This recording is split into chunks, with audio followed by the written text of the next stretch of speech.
Andrew Ferguson is here today with his big block at Weedsport Speedway. I keep wanting to call it Cayuga County. I almost did right there as well. Unlike, I think, almost everybody in this pit area, he has not been out this year. Andrew, how have you been? Very well. Bought a house this year. Congratulations. Did a lot of growing up things that I put off for a lot of years so I could go in circles with all my fellow dirt racers, and been doing great. Been doing really awesome. I've been following you on Facebook. It sounds like all of a sudden, what was it, about 2 weeks ago, we decided, Oktoberfest, we're going to run. Is that how it went? A little bit. I actually sold all my big block stuff. Oh, everything? Everything. I just kept the car. We were making the transition down to the 358 class. I see. I was just kind of getting to the point. This year it kind of happened with the whole COVID deal. I had a lot of my sponsors are small mom and pop businesses, and they got hit really hard with this deal. So that kind of made us decide, like, you know what, I just bought a house in February. Me and my girlfriend are trying to get our stuff organized, get our grown up life going, and so we decided that. It was time to maybe take a year off, and I figured the small block deal would be a little bit more in our realm for next year. So it came all kind of together. We sold both of our engines early in the spring, and then we were able to get two 358s. One of them stuck in Canada. I can't get it.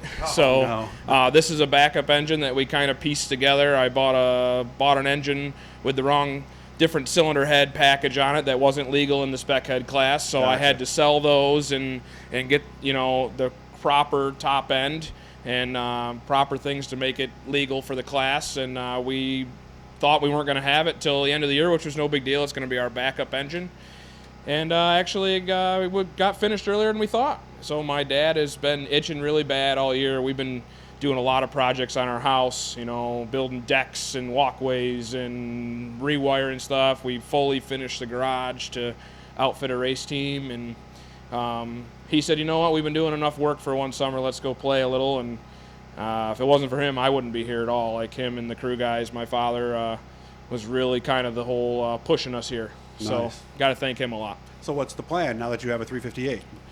It kind of worked out also. We kind of realized at the end of our big block deal that running one night a week at Brewerton was really not getting it done for me. The last 2 years, we went from running 40 races a year down to 20, down to I ran 14 last year. So, and it came to the point where even when I came here to Weedsport to series races, I was not even close to qualifying or on par to qualify. So. Gotcha.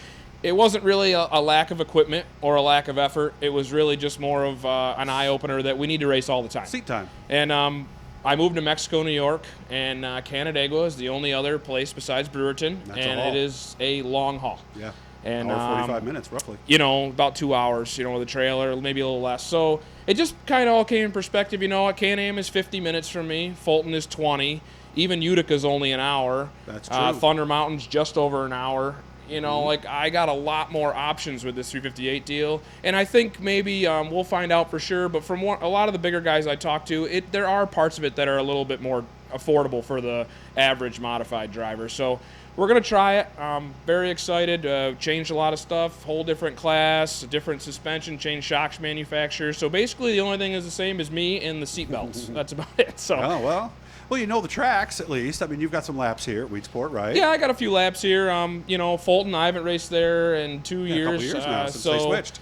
I'm going to miss Brewerton. That was really the thing that kind of stapled us to the big block deal. Driver's track. Been going there my whole life, there in Fulton, and I missed that terribly. I missed the Brewerton Friday, Fulton Saturday, hang out with family on Sunday. That was kind of the life. You could get 40 races a year in. You had enough seat time to kind of travel, and we were a lot more competitive. So I think this will fit us a little better.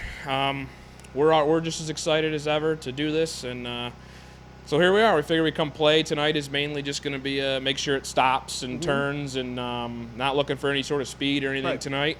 Just shake the rust off. Right. I haven't been in a car in over a year, so I mean, I've become pretty good friends with Nick Krause. He's told me, he's like, it's like riding a bike. You'll be fine, but we'll see. I would imagine it is.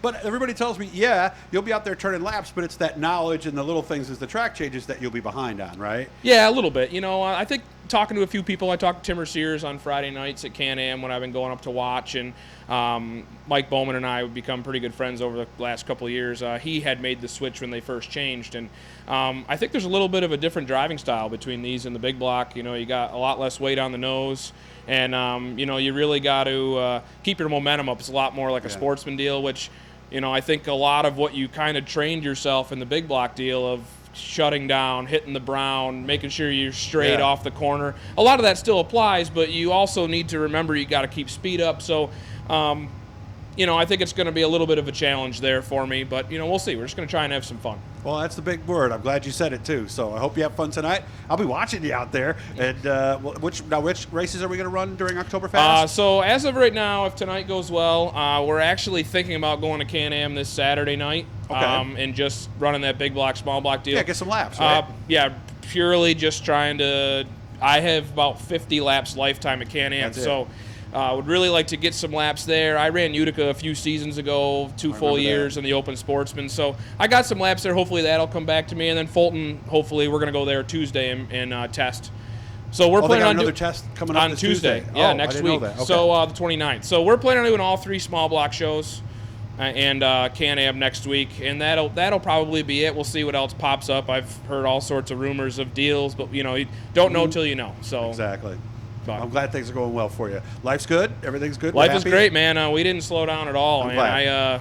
Few solo, we were hammered down. I would venture to say we were the busiest we've ever been through the whole deal. You know, I think, you know, a little bit of the extra funding from the government and whatnot are helping people finally, you know, maybe get caught up on some things they couldn't do before. So it's cool.